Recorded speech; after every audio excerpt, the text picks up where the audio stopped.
Hey guys, Mike with A&M here. Today we are going to tear down this garage behind me. So I'm going to show you guys.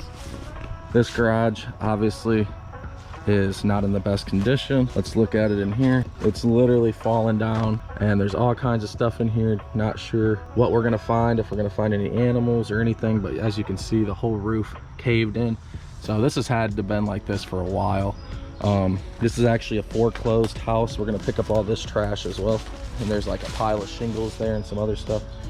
And there's some other stuff on this side. There's some stuff on the side of the garage there. So we got to pick up this pile as well. But yeah, guys, so this is actually a bank that obviously has these foreclosed homes. So hopefully we get more work through them. But we're going to tear this down. And instead of putting it on my trailer, I did get a 30-yard dumpster to make it a little bit easier, because it might not look like much, but it's definitely going to be a lot of disposal. So we're going to get to it.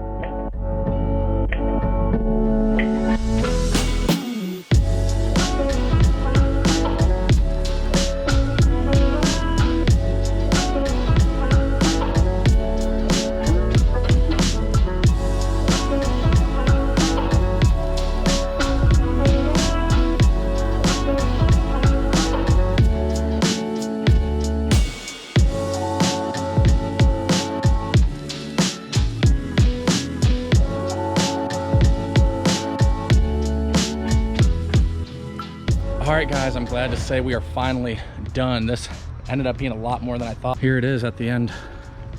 So now you even see there's birds coming. They're like, oh, they cleaned up a little bit. There was some copper piping here. I left that there. But yeah, cleaned up this area over here too. There's still tree branches. Cut out this mower, but look at how this thing was thrown into that tree. I mean, there's the wheel on that side and there's that. So I had to actually cut that right down the middle, and that's how that's got to stay. So overall, it all went pretty good. We actually had the neighbor guy come out and help us, so that worked out good. But yeah, if you want to see more videos like this, don't forget to like, subscribe, hit that notification button, and we'll see you next time.